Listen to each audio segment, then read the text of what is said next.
ಹರೇ ರಾಮ ನಮಸ್ಕಾರ ಎಂದು ಬನ್ನಿ. ಇದೇ ನನ್ನ ಮಗ ಸಿದ್ದೇಶ್ವರ ಅವನ ಫ್ರೆಂಡ್ ಅಮೃತಾಳಿದ್ನ ಅವನ ಮನೆಗೆ ಬಂದದ್ದು. ಇಟ್ಲೇಬಾರ್ದು ಈ ಮಗ ಅಮೃತಾಳಿದೆ. ಇಲ್ಲಿಗ ಅಡಿಗೆ ಕೋಣೆಯಲ್ಲಿ ಎಂತರ ಕೆಲಸ ಗೊಂತಿದ್ದ. ನಿಂಗೆಲ್ಲ ಅಡಿಗೆ ಕೋಣೆಯ ಬಗ್ಗೆ ಗೊಂತಿಕ್ಕು. ಎಲ್ಲ ಮಣ್ಣಿನ ಪಾತ್ರ, ಕೀಜಿ ಪಾತ್ರ, ಸ್ಟೀಲಿನ ಪಾತ್ರ ಇತ್ತಿತ್ತು. ಸ್ಟೀಲಿನ ಪಾತ್ರೆಯಲ್ಲಿ ಒಂದು ವಿಶೇಷವಾದ ಒಂದು ಪಾತ್ರ ಹೇಳಿದರೆ ಸುಮಾರು ಗುಣಂಗ ಇದ್ದಳ. ಇದೊಂದು 10-15 ವರ್ಷದಿಂದ ಈ ಪಾತ್ರೆಯಲ್ಲಿ ಅಡಿಗೆ ಮಾಡ್ತವೆ. ಆನಂದ ಇದರ ತಕ್ಕೊಳ್ಳಿಕೊಳ್ಳಿಕ್ಕೆ ದೇಶಿ ರಾಜ್ಯಸಭೆಯಿಂದ ಏರ್ಪಾಡು ಆಯ್ತು. ಇದು ಈ ಪಾತ್ರದ ಬಗ್ಗೆ ನಿಮಗೆ ಒಂದು ಚೂರು ಡಿಟೇಲ್ ಹೇಳಿ ಮಾಡಿ. ಎನಗಿದಲ್ಲಿ ಫುಲ್ ಒಂದು ಅರ್ಧ ಸೆಟ್ ಬಂದಾದ, ಇನ್ನೊಂದು ಸೆಟ್ ಈಗ ಬತ್ತು. ಇದು ನಿಂಗೆ ಬೇಕಾದ್ರೆ ಈ ಸ್ಟೀಲಿನ ಪಾತ್ರದ ಬಗ್ಗೆ ಚೂರು ಮಾಹಿತಿ ಎನ್ನ ಪುಳ್ಳಿ ಅಮೃತ ಹೇಳ್ತಾ. ಈ ಪಾತ್ರೆಯಲ್ಲಿ ಅಡಿಗೆ ಮಾಡಿದರೆ ಗುಣ ಎಂತರ, ದೋಷ ಎಂತರ, ಹೆಂಗೆ ಹೇಳಿ. ಇದು ಎಂತ ಸರ್ಜಿಕಲ್ ಸ್ಟೀಲ್. ಕಂಪ್ಲೀಟ್ ಡಿಟೇಲ್ ನಮ್ಮ ಪೈಕಿಯವರಿಗೆ ಹೇಳುವುದಲ್ಲ. ಇವ ಎನ್ನ ಪುಳ್ಳಿ ಆದರದೆ ಇವನ ಮನೆಯಲ್ಲಿ ಮೊದಲಿಂದಲೇ ಮಾತಾಡುವುದು ಕನ್ನಡ. ಇವನ ಅಜ್ಜಿ ಮಾತಾಡುವುದು ಹವ್ಯಕ ಭಾಷೆ, ಎನ್ನಕ್ಕ. ಇವನ ಅಮ್ಮ ಮಾತಾಡುವುದು ಕುಂಬಳೆ ಸೀಮೆ ಹವ್ಯಕ ಭಾಷೆ. ಎನ್ನ ಮನೆ ಹತ್ರ ನನ್ನ ನೆಂಟ್ರೆ ಇವ ಕನ್ನಡ ಮಾತಾಡೋದು. ಇವನ ಅಪ್ಪನು ಚೂರು ಕನ್ನಡ ಹವ್ಯಕಲ್ಲ ಮಾತಾಡ್ತು. ಅಮ್ಮ ಇವ ಕನ್ನಡದಲ್ಲೇ ಇದರಲ್ಲಿ ವಿವರಿಸುತ್ತಾ ಮತ್ತೆ ಹವ್ಯಕ ಭಾಷೆಯಲ್ಲಿ ನಾನು ವಿವರಿಸ್ತಾ. ಅಥವಾ ಈಗ ಈ ಸ್ಟೀಲಿನ ಬಗ್ಗೆ ಇದರ ಬಗ್ಗೆ ಕಂಪ್ಲೀಟ್ ಸಂಪೂರ್ಣ ಒಂದು ಮಾಹಿತಿ ಹೇಳಲಿಕ್ಕೆ ಈಗ ಇದು AMC ಕುಕ್ವೇರ್ ಅಂತ ಸರ್ಜಿಕಲ್ ಸ್ಟೀಲ್ ಅಲ್ಲಿ ಮಾಡಿದ್ದು. AMC ಅಂದ್ರೆ ಆಲ್ಫಾ ಮೆಟಲ್ ಕ್ರಾಫ್ಟ್ ಕಾರ್ಪೊರೇಷನ್ ಅಂತ ಒಂದು ಕಂಪನಿ. ಇದು ವರ್ಲ್ಡ್ ವೈಡ್ ಅಲ್ಲಿ ಉಂಟು. ಇದರ ಸ್ಪೆಷಾಲಿಟಿ ಅಂತ ಹೇಳಿದ್ರೆ ನಾರ್ಮಲ್ ಪಾತ್ರೆಗಿಂತ ಇದರ ಟೆಂಪರೇಚರ್ ಚೂರು ಜಾಸ್ತಿ ಕಮ್ಮಿ ಉಂಟು. ಅಂದ್ರೆ ಮೊದಲೇ ಚೂರು ಹೀಟ್ ಆಗಿರ್ತದೆ. ಈಗ ನೀವು ನೋಡ್ಬೋದು, ಐಸ್ ಈಗ 2ರಲ್ಲಿ ಐಸ್ ಹಾಕಿದ್ರೆ ಇದರಲ್ಲಿ ಬೇಗ ಮೆಲ್ಟ್ ಆಗ್ತದೆ.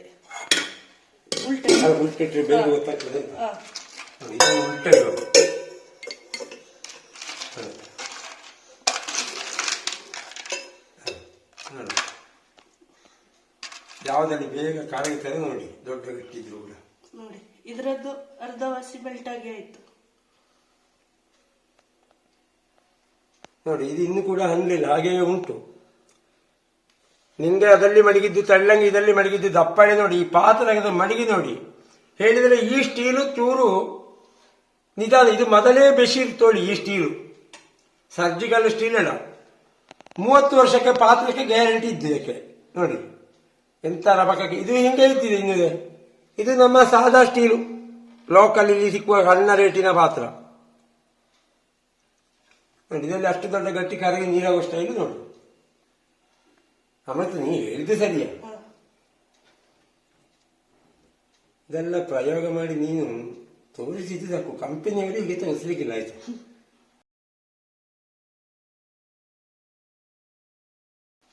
ಇದು ಕರಗುದಿಲ್ಲ ನೋಡಿ. ಚೂರು ನೀರು ಆಗ್ಲಿಲ್ಲ, ಕರಗುದಿಲ್ಲ. ಇದು ಕರಗಿಲ್ಲ. ರೂಮ್ ಟೆಂಪರೇಚರ್ ಅಲ್ಲೇ ಉಂಟು. ಅಂದ್ರೆ 28ರಿಂದ 30 ಡಿಗ್ರಿಯಲ್ಲೇ ಉಂಟು. ಇದು ಅದರಿಂದ ಮೇಲೆ ಒಂದು 40 ಡಿಗ್ರಿಯಲ್ಲೇ ಉಂಟು. ಈಗ ಇದು 30ರಲ್ಲಿ ಇದ್ರೆ ಇದು 40ರಲ್ಲಿ ಹೀಟಲ್ಲೇ ಉಂಟು. ಈಗ ಮಾಯಿಶ್ಚರ್ ಇಂದ ಹೀಟ್ ತಕೊಳ್ಳೋದು. ಹಾಗಾಗಿ ಗ್ಯಾಸ್ ಸಹ ನಿಮಗೆ ಒಂದು 45ರಿಂದ 50% ಕಮ್ಮಿ ಸಾಕು ಮಾಮೂಲಿ. ಈಗ ಬಾಕಿದಲ್ಲಿ ಈಗ 1 ಗಂಟೆಗೆ ಬೇಯುವ ಇದರಲ್ಲಿ ಅರ್ಧ ಗಂಟೆಯಲ್ಲಿ ಸಾಕ. ಗಂಜಿ ಎಲ್ಲ ಮುಚ್ಚಳ ಹಾಕಿ ನೀರು ಕುದ್ದು ಅಕ್ಕಿ ಹಾಕಿದ 7 ನಿಮಿಷದಲ್ಲಿ ಆ ಟೈಮಲ್ಲಿ ಕುಕ್ಕರ್ ಅಲ್ಲಿ 1 ಗಂಟೆ ಇಡುವಾಗ ಇಡಬೇಕು ಅಂತ ಇಲ್ಲ. ಅದು ಮತ್ತೆ ನೊರೆ ಬರುದು, ಇಡೀ ಗಲೀಜು ಯಾವುದಿಲ್ಲ. ಮತ್ತೆ ಈ ತರಕಾರಿ ಇದು ನೀರು ಹಾಕದೆ ಬೇಯಿಸ್ಲಿಕ್ಕೆ, ಇದರಲ್ಲಿ ನೀರು ಹಾಕದೆ ಬೇಯಿಸ್ಲಿಕ್ಕೆ ಆಗ್ತದೆ. ಈಗ ಇಷ್ಟು ಐಟಮ್ ಒಟ್ಟಿಗೆ ನಮಗೆ ಬೇಯಿಸಬಹುದಾ? ಒಟ್ಟಿಗೆ ಬೇಯಿಸಬಹುದು. ಈಗ ಒಟ್ಟಿಗೆ ಬೇಯಿಸಿ ಇದು ಬೇಗ ಬೇಯುದು, ಇದು ಮೆಲ್ಲಗೆ ಬೇಯುದು, ಇದರ ಪರಿಮಾಣ ಇದರ ಬಣ್ಣ ಹತ್ಲೆ ಆಗಿದ್ರೆ ಆಗುದಿಲ್ಲ. ಇದೀಗ ನಮಗೆ ಸಾಂಬಾರಿಗೆ ಇದು ಬೀಟ್ರೋಟ್ ಹಾಕಿದೆ, ಎಲ್ಲ ಕೆಂಪಾಗ್ತದೆ. ಇದರಲ್ಲಿ ಆಗುದಿಲ್ಲ. ನೋಡ ಒಮ್ಮೆ ಬೇಯಿಸಿ ತೋರಿಸಿ ನೋಡ. ಶುರು ಬೀಟ್ರೋಟ್ ಇಡುವ. ಅಲ್ಲ, ಒಂದು ನಿಮಿಷ, ನಾವೊಂದು ಕೆಲಸ ಮಾಡುವ. ಇದೀಗ ಬೀಟ್ರೂಟ್ ಅಡಿಯಲ್ಲಿ ಇರ್ತದೆ ಅಲ್ವಾ? ನೀನು ಅಡಿಯಲ್ಲಿ ಬಿಳಿಯದನ್ನ ಇಲ್ಲ, ನಾನು ನೀರುಳ್ಳಿ ಇಡ್ತೇನೆ ಮೊದಲು. ಅಡಿಯಲ್ಲಿ ನೀರುಳ್ಳಿ ಇಡ್ತೇನೆ. ಯಾಕಂತ ಹೇಳಿದ್ರೆ ನನಗೆ ಡೌಟ್ ಉಂಟು. ನೀನು ಅಡಿಯಲ್ಲಿ ಬೀಟ್ರೂಟ್ ಇಟ್ರೆ ಅದರ ಬಣ್ಣ ಬರ್ಲಿಕ್ಕಿಲ್ಲ. ಹೌದು, ಕೆಳಗಿತ್ತು ಅಂತ ನಾನು ಹೇಳ್ತೇನೆ. ನೀವು ಬೀಟ್ರೂಟ್ ಮೇಲೆ ಇಡಿ, ನಾನು ನೀರುಳ್ಳಿಯನ್ನು ಕೆಳಗಿರ್ತೇನೆ. ಸಾಕಾ? ಇನ್ನು ಬೇಕಾದನ್ನು ಇಡು ನೀನು. ಒಂದಕ್ಕೊಂದು ಸೇರುದು ಎಂತ ಇಲ್ಲ. ಈಗ ನೀರುಳ್ಳಿ ಇದು ಬಟಾಟೆಗೆ ಬರ್ಲಿಕ್ಕಿಲ್ಲ, ಬಟಾಟೆ ಬೀಟ್ರೂಟಿಗೆ ಬರ್ಲಿಕ್ಕಿಲ್ಲ. ಬೀಟ್ರೂಟ್ ಮೇಲೆ ಇಟ್ಟರೆ ಸಾಕು. ಇದು ಹಾಕ್ಲಿ ಕ್ಯಾರೆಟು ಇಲ್ಲಿ ಬಟಾಟೆ ಹಾ ಅದು ನೋಡ್ಬೇಕು ನೋಡ ಹಾ ಬಣ್ಣ ಬದಲು ಬರ್ತಾನೆ ಈಗ ಪಲಾವಿಗೆಲ್ಲ ಹಾಕೋಗಿದ್ದಾರೆ ಹಾ ಅದು ಸಾಂಬಾರ್ ಮಾಡಿದ್ರೆ ಫುಲ್ ಕೆಂಪಾಗ್ತದೆ. ಯಾವ್ದು ಇದರಲ್ಲಿ ಹಾಕಿದೆ ಅಲ್ಲ ಅಲ್ಲ ಮಾಮೂಲಿ ಪಾತ್ರದಲ್ಲಿ ಮಾಮೂಲಿ ಪಾತ್ರೆಯಲ್ಲಿ ಹಾಗೆ ಆಗ್ತದೆ, ಇದರಲ್ಲಿ ಹಾಗೆ ಆಗುದಿಲ್ಲ. ಈಗ ಸಿಗಣಸು ಎಲ್ಲ ಇಡ್ಬೇಕು ಅಂತಿಲ್ಲ. ಆಯ್ತು, ಸ್ವಲ್ಪ ಇಟ್ಟು ಅಲ್ಲಿ ಜಾಗ ಫುಲ್ ಆಗ್ತದಲ್ಲ. ಇನ್ನು ಬಿಟ್ರೊಟ್ಟು ಬೀಟ್ರೋಟ್ ಇಡು ಮೇಲೆಗೆ ಇಡು. ಹಾ ಅದರ ನೀರು ಹರಿದು ಕೆಂಪು ಆಗ್ತಿದ್ರೆ ಆಗ್ಬೇಕೀಗ. ಇನ್ನೊಂದು ಸಾಕಾ? ಒಂದು ನಿಮಿಷ ಆಗಿದೆ ಬಣ್ಣ ನೋಡಿ. ಆಯ್ತು, ಅದಿರ್ಲಿ ಹಾಗೆ. ಇದೀಗ ಇದಕ್ಕೆ ನೀರು ಹಾಕಬೇಡ್ವಾ? ಬೆಲ್ಲ ನೀರು ಹಾಕ್ಲಿಕ್ಕೆ ನೀರು ಹಾಕದಿಲ್ಲ ಈಗ. ಅದು ಸರಿ, ಅಡಿ ಹಿಡಿಯುವುದಾಗ್ಲಿ ಈಗ ಒಂದು ಈಗ ಸ್ವಲ್ಪ ಜಾಸ್ತಿ ಬಂದ್ರೆ ಬಿಸಿ ಬಿಸಿ ಆಗುದು, ಅಡಿಗೆ ಹಿಡಿದ್ರೆ ಎಂತ ಆಗಿಲ್ಲ. ಇದಕ್ಕೆ ಮುಚ್ಚಳ ಹಾಕ್ಲಿಕ್ಕೆ ಉಂಟ ಈಗ? ಮುಚ್ಚಳ ಹಾಕಿ ಯಾವ್ದು ನೋಡ ತೋರಿಸಿ ಮುಚ್ಚಳ. ಇದು ಮುಚ್ಚಳ. ಹಾ ಇದೀಗ ಮುಚ್ಚಳ ಈಗ ನೋಡ ಎಂತ ಉಂಟು, ತೆಳ್ಳಗಿರುದು. ಯಾಕೆ ಲಾಕ್ ಎಂತ ಇಲ್ಲ, ಹೀಗೆ ಇಟ್ರೆ ಆಯ್ತಾ? ಇಟ್ಟ ಬಿಡುದು. ಇದರ ಮೇಲೆ ಸರಿ. ಎಂತ ಕಿಲೋಮೀಟರ್ ಮೀಟರ್ನಾಗೆಲ್ಲ ಕಾಣ್ತದೆ. ಇದು ಇಲ್ಲಿವರೆಗೆ ಬಂದ್ರೆ ಬಿಸಿ ಸ್ಟಾರ್ಟ್ ಆಗಿದೆ, ಒಳಗೆ ಬಿಸಿ ಹೋಗ್ತಾ. ಇದೀಗ ಈ ಕೆಂಪಿನದು ಇಲ್ಲಿವರೆಗೆ ಬಂದ್ರೆ ಹೀಟ್ ಆಯ್ತು ಪಾತ್ರ. ಇದು 98 ಆದ್ರೆ ಈ ಕೆಂಪಿನದ್ದು ಇಲ್ಲಿಗೆ ಬಂದು 98 ಅಂದ್ರೆ ಬೆಂತು ಅಂತ ಲೆಕ್ಕ. ಬೆಂತು ಅಂತ ಲೆಕ್ಕ. ಮತ್ತೆ ವಾಪಸ್ ನಾವು ಒಲೆ ಆರಿಸಬಹುದು, ಮತ್ತೆ ಒಲೆ ಆರಿಸಬಹುದು. ಬೆಂಕಿ ಸಣ್ಣಗೆ ಬೇಕಾ ದೊಡ್ಡಗೆ ಬೇಕಾ? ಸಣ್ಣದಲ್ಲಿ ಸಣ್ಣ. ಸರಿ, ಓಕೆ. ಮತ್ತೆ ವಾಪಸ್ ಇಲ್ಲಿಗೆ ಬಂದ್ರೆ ಇದೀಗ ವಾಪಸ್ ಈಗ 98ಗೆ ಇಟ್ಟು ಒಲೆ ಆಫ್ ಮಾಡ್ತಿ. ಆಫ್ ಮಾಡಿದ ಕೂಡಲೇ ಮತ್ತೆ ಇಲ್ಲಿಗೆ ಬರ್ಬೇಕು 70ಕ್ಕೆ. 70ಕ್ಕೆ ಅಥವಾ ಅದರಿಂದ ಕಡಿಮೆಗೆ ಬಂದ್ರೆ ಮುಚ್ಚಾಳ ತೆಗಿಬಹುದು. ನಾವು ತಿನ್ಲಿಕ್ಕೆ ರೆಡಿ. ಸರಿ. ಈ 90ರಲ್ಲೇ ಇದ್ದಾಗ ಮುಚ್ಚಾಳ ತೆಗೆದ್ರು ಎಂತ ಆಗ್ತದೆ? ದೋಷ ಎಂತ ಇಲ್ಲ, ಆದ್ರೆ ಬಿಸಿ ಬಿಸಿ ಬಿಸಿ ಇರ್ತದೆ. 70ಕ್ಕೆ ಬಂದ್ರೆ ಸರಿ ಸರಿ ಹಾಗೆ. ಈಗ ಸ್ಟವ್ ಅಲ್ಲಿ ಇಡುದು. ಈಗ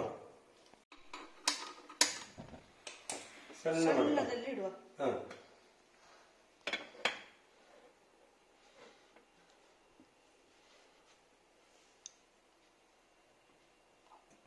ಇದೀಗ 60ಕ್ಕೆ ಬಂತು. 98ಕ್ಕೆ ಬರುವಾಗ ಸ್ಟವ್ ಆಫ್ ಮಾಡಿ ವಾಪಸ್ 60ಕ್ಕೆ ಬರುವಾಗ ನಾವು ತಿನ್ಬಹುದು. ಅಕಸ್ಮಾತ್ ಅರ್ಜೆಂಟ್ ಉಂಟಿದ್ರೆ 90ಕ್ಕೆ ಇರುವಾಗ ತೆಗಿಬಹುದು. ಬಿಸಿ ಬಿಸಿ ಇರ್ತದೆ. ಅದು 60ಕ್ಕೆ ಬಂದ್ರೆ ತಿನ್ಲಿಕ್ಕೆ ಸುಲಭ. ಹದ ಬಿಸಿ ಇರ್ತದೆ, ರುಚಿ ಇರ್ತದೆ. ಸ್ಮೆಲ್ ಬೆಂದ ಫ್ರೆಶ್ನೆಸ್ ಹಾಗೆ ಇರ್ತದೆ. ಈಗ ಮುಚ್ಚಳ ತೆಗೆದಿಟ್ರೆ 3 ಗಂಟೆವರೆಗೆ ಬಿಸಿ ಇರ್ತದೆ. ನೋಡುವ ಈಗ ಒಂಚೂರು ಈಗ ನೋಡಿ ಸೈಡ್ ಇಂದ ಎಲ್ಲ ಬಿಸಿ ಇರ್ತದೆ. ಇದನ್ನು ಇಲ್ಲಿ ನೋಡಿ, ಈಗ ಬಿಸಿ ಉಂಟು, ಇಲ್ಲಿ ಬಿಸಿ ಉಂಟು. ಹೀಗೆ ಇಟ್ಕೊಂಡ್ರೆ ನಮ್ಮ ಕೈಯ ಟೆಂಪರೇಚರ್ ಇದರ ಟೆಂಪರೇಚರ್ ಮ್ಯಾಚ್ ಆಗ್ತದೆ. ಈಗ ಓವರ್ ಬಿಸಿ ಇಲ್ಲ, ಈಗ ಎಷ್ಟು ಬೆಂಕಿ ಇದ್ರು ಇಲ್ಲಿ ಬಿಸಿ ಇರ್ಬೋದಲ್ಲ.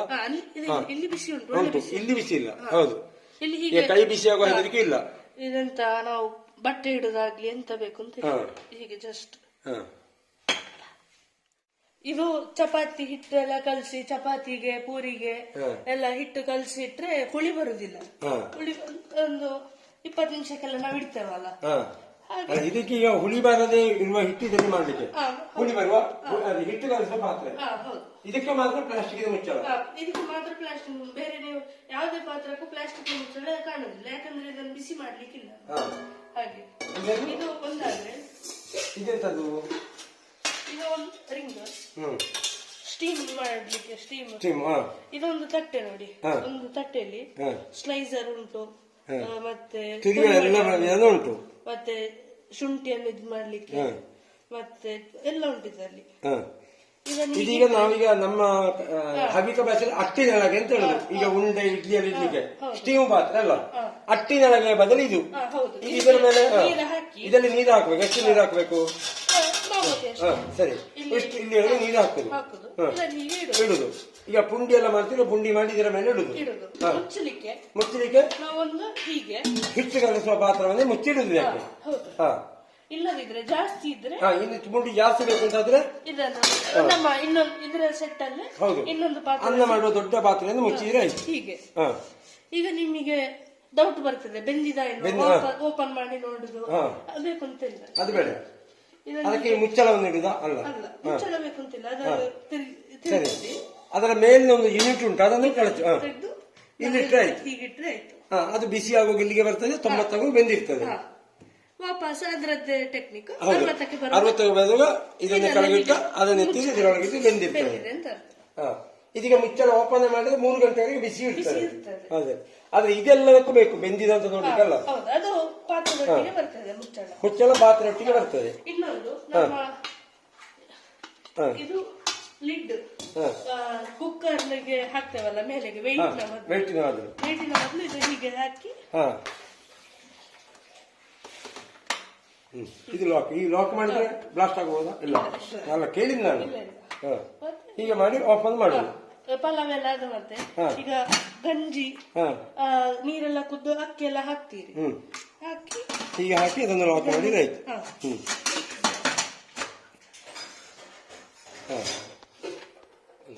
ಒಗ್ಗರಣೆ ಹಾಕುವಾಗ ಹೀಗೆ ಸೌಟ್ ಹಾಕ್ತೇವಲ್ಲ, ಕೆಳಗಿಟ್ರೆ ಗಲೀಜಾಗ್ತದೆ ಎಲ್ಲ ಅಂತ. ಈಗ ಇದನ್ನು ಸೈಡಿಗೆ ಇಟ್ರೆ ಹೀಗೆ ಇಡ್ಬೇಕು, ಇಟ್ರೆ ಬೀಳುದಿಲ್ಲ. ಮತ್ತೆ ಊಟಕ್ಕಿಡುವಾಗ ಎಲ್ಲ ಸಾಂಬಾರ್ ಇದರಲ್ಲಿ ಕೊಂಡೋದ್ರೆ ಸೌಟ್ ಸೈಡ್ ಅಲ್ಲಿ ಇಡ್ಬೋದು. ಮತ್ತೆ ಟೇಬಲ್ ಬಿಸಿ ಆಗುದು. ಈ ಬಿಸಿ ಪಾತ್ರೆ ಇಡ್ತಿದ್ರೆ ಇದು ರಿಂಗ್ ಇಡಬೇಕು ಅಂತ ಇಲ್ಲ, ಈ ಮುಚ್ಚಳವನ್ನು ಉಲ್ಟಿಟ್ಟು ಹೀಗಿಟ್ರೆ ಆಯ್ತು. ಮುಚ್ಚಳಕ್ಕೆ ಏನು ಡ್ಯಾಮೇಜ್ ಆಗುದು ಎಂತ ಇಲ್ಲ, ಟೇಬಲ್ಗೂ ಡ್ಯಾಮೇಜ್ ಇಲ್ಲ, ಮುಚ್ಚಳಗೂ ಒಳ್ಳೆ ಗಟ್ಟಿ ನಿಲ್ತದೆ, ಒಳ್ಳೆ ಬೀಳುದಿಲ್ಲ. ಅನ್ನ ಎಲ್ಲ ಆದ್ರೆ ನಿಮಗೆ ಹಾಕೊಳ್ಳಿಕ್ಕೆ ಸುಲಭ ಆಗ್ತದೆ. ಅನ್ನ ಆದ್ರೆ ಈಗ ಸೈಡಿಗೆ ಇಡ್ಬೋದು. ಈಗ ಅನ್ನ ಎಲ್ಲ ಆದ್ರೆ ಸೈಡಿಗೆ ಆತೊಳಗೆ ಹೀಗೆ ಬಿಟ್ಟರೆ ಆಯ್ತು, ಬಿಡೋ ಎಂತ ಆಗುದಿಲ್ಲ. ಸಾಂಬಾರ್ ಆದ್ರೆ ಹೀಗೆ ಇಡ್ಲಿಕ್ಕೆ ಸಾಧ್ಯ ಇಲ್ಲ. ಮತ್ತೆ ಇನ್ನೊಂದು, ನಾವು ಗಂಜಿ ಎಲ್ಲ ಮಾಡ್ತೇವಲ್ಲ, ಗಂಜಿ ಪಲಾವ್, ಅದಕ್ಕೆ ಇದೊಂದು ವೆಯ್ಟಿನಾಗೆ ಲಿಡ್ ಅಂತ, ಅದನ್ನು ಇದಕ್ಕೆ ಹೀಗೆ ಹಾಕಿ ಬಿಟ್ರೆ ಆಯ್ತು. ಈಗ ವಿಷಲ್ ಹೊಡೆಯುವುದು ಅದು ಇದು ನಮಗೆ ಗೊತ್ತಾಗುತ್ತೆ. ಅದೆಲ್ಲ ಈ ಮಾರ್ಕಿಗೆ ಇದು ಬೆಂದ್ರೆ ಟರ್ಬೋ ಅಂತ ಬರ್ತದೆ, ಕೆಂಪು ಕಲರ್ ಇದು ಬರ್ತದೆ. ಹಾಗೆ ಬರುವಾಗ ಇಲ್ಲಿ ಗಾಳಿ ಹೋಗ್ತದೆ, ಮತ್ತೆ ವಾಪಸ್ ಇದು ಸಾಫ್ಟಿಗೆ ಬಂದ ಮತ್ತೆ ಓಪನ್ ಮಾಡಬೇಕು, ತನ್ನಷ್ಟಕ್ಕೆ ಟಿಪ್ ಸೌಂಡ್ ಬರ್ತದೆ. ಆಗ ಇದನ್ನು ಓಪನ್ ಮಾಡಿ ತೆಗೆದು ಇಟ್ರೆ ಆಯ್ತು. ಇದು ಡ್ಯಾಮೇಜ್ ಆಗ್ಲಿಕ್ಕಿಲ್ಲ, ಯಾಕಂತ ಹೇಳಿದ್ರೆ 2 ಲೇಯರ್ ಇರ್ತದೆ. ಮತ್ತೆ ಸೆರೆ ತೊಳಿಬೇಕು, ತೊಳಿಲಿಕ್ಕೆ ಕಷ್ಟ ಆಗುದು ಹಾಗಂತಿಲ್ಲ, ಯಾಕಂದ್ರೆ ಇದನ್ನು ತಿರುಗಿಸಿ ಬೇರೆ ಬೇರೆ ಮಾಡಬಹುದು. ತಿರುಗಿಸಿ ಇದನ್ನು ತೊಳಿಬಹುದು, ಇದನ್ನು ತೊಳಿಬಹುದು. ಯಾವ ತೊಳಿಬೇಕು ಅಂತ ಇಲ್ಲ, ವಾರಕ್ಕೊಮ್ಮೆಯ 2 ದಿವಸಕ್ಕೊಮ್ಮೆಯ ತೊಳೆದ್ರೆ ಸಾಕು.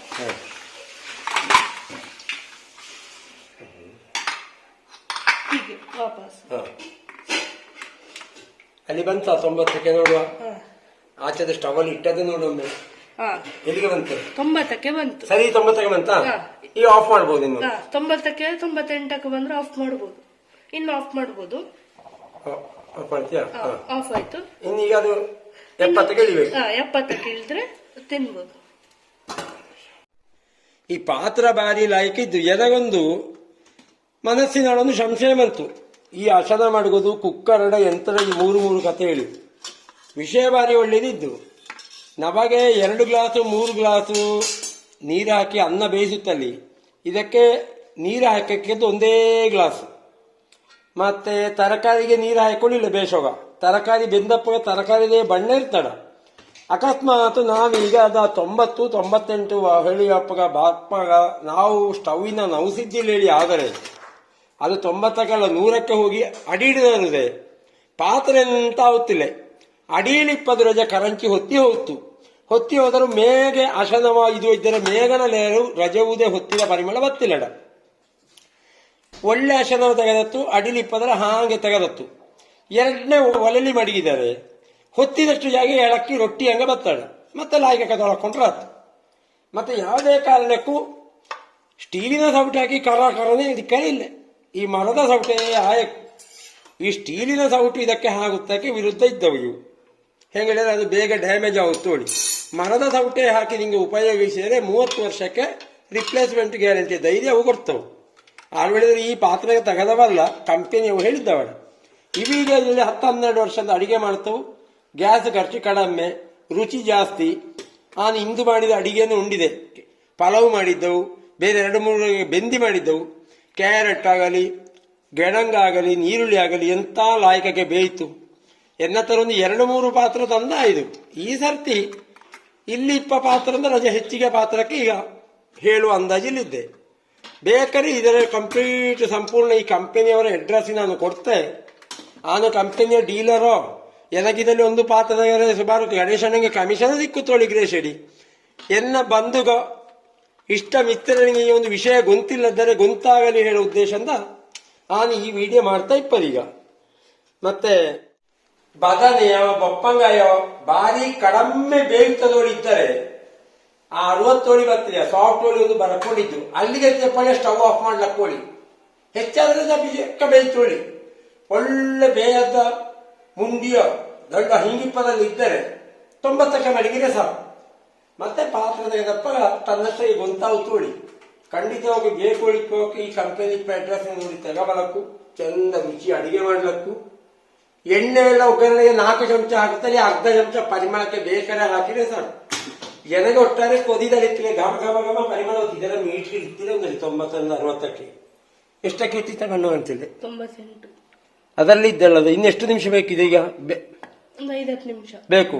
ನಾವೀಗ ಮೊದಲೇ ತೆಗೆದ ಎಂತ ನೋಡೋಣ. ಈಗ ಅಷ್ಟಕ್ಕಾದ್ರೆ ಕಾಯಿಡದ ಹೆಂಗಿದ್ದೋಳಿ ನೋಡುವ, ಬೈಂದ ಬೆಸಿ ಇದ್ದ ಹೆಂಗಿದ್ದೋಳಿ ನೋಡುವ.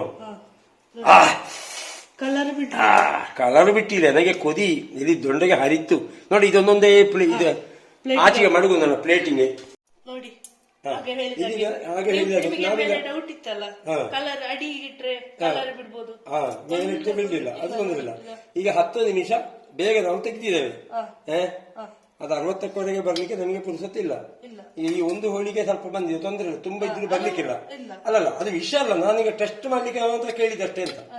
ನಾನಿಷ್ಟವರೆಗೆ ನೋಡ್ಲಿಲ್ಲ. ಆಗೊಮ್ಮೆ ನೋಡುವಾಗ ಒಂದು ಕಣ್ಣಲ್ಲಿ ಕಣ್ಣರು ಪರಾಂಬರಿಸಿ ನೋಡಬೇಕು ಅಂತ ಒಂದೊಟ್ಟು ಗೆಣಸನ್ನು ಮೆಲ್ಲ ತೆಗಿ, ನನಗೆ ತಿನ್ಲಿಕ್ಕೆ ಬೇಕದು.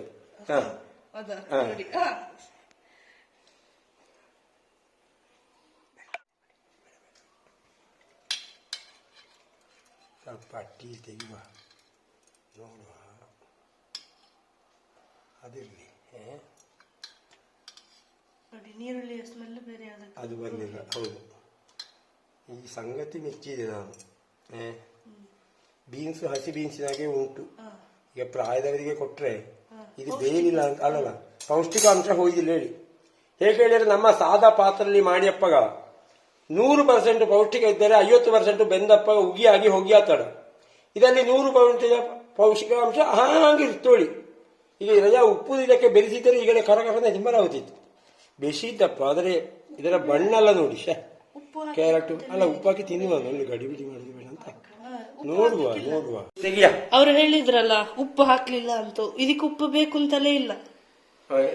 ರುಚಿಗೆ ತಕ್ಕ ಉಪ್ಪು ಅದಲ್ಲೇ ಆಗ್ತದೆ. ಆದ್ರೆ ನೀವೊಂದು ಇದ ಗೆಣಸು ಟೇಸ್ಟ್ ನೋಡಿ.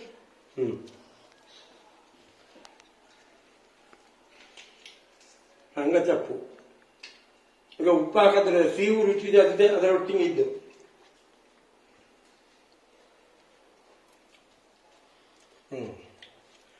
ಇದ್ದು ಹದ ಉಪ್ಪು ಇಪ್ಪಕ್ಕೆ ಸಾಕು. ಉಪ್ಪು ಬೇಕೊಳಿದಕ್ಕೆ ಮತ್ತೆ ಹಾಕಿದ್ರೆ ಸಾಕು. ಈ ಪಾತ್ರಕ್ಕೆ ಉಪ್ಪು ಹಾಕ್ಲಿಕ್ಕಿಲ್ಲ. ನಂತರ ಬೇಯಿಸಿದ್ರೆ ಸೆಟ್ ಆಗುತ್ತೆ. ಹದ ಉಪ್ಪು ಬೇಕು ಬೆಂದಿ ಹೇಳಿದರೆ ಉಪ್ಪು ಹಾಕಿದ್ರೆ ಹಾಕು. ಆದರೆ ಎಣ್ಣೆಲಕ್ಕಲ್ಲಿ ಬೆಂದಿ ಮಾಡೋದು ಒಂದು ಅರ್ಧ ಚಮಚ ಹಾಕಬಹುದು, ಒಳ್ಳೆಯದು, ತೊಂದರೆ ಇಲ್ಲ.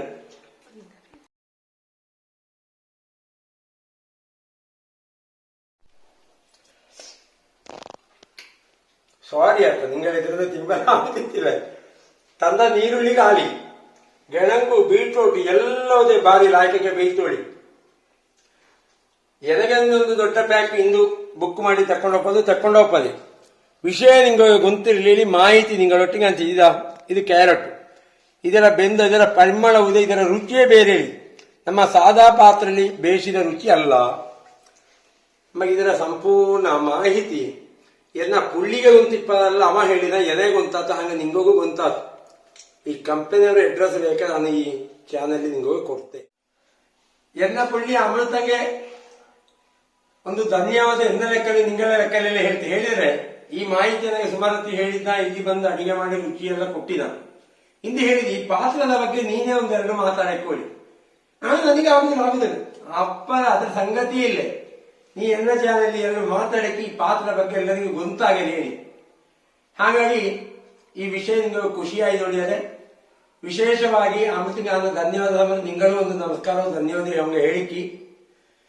ಇನ್ನೂ ಇದರಲ್ಲಿ ಸುಮಾರು ಮಾಹಿತಿ ಇತ್ತು ನಿಮಗೆ ಹೇಳಲೆ ಮುಂದಾನ ವಿಡಿಯೋಲಿ ಹೇಳುವ ಅಥವಾ ಇದು ತುಂಬಾ ದೀರ್ಘ ಆಗಿ ನಾನು ಇವನಲ್ಲಿಂದ ಎನ್ನಮನೆಯಿಂದ 80 ಕಿಲೋಮೀಟರ್ ದೂರ ಈ ಬೇಸಿದ ಗೆಣಗಿನೆಲ್ಲ ತಿಂದಿಕ್ಕಿ ಮುಂದುವರುತ್ತೆ ಕಾಮ ಹರೇ ರಾಮ.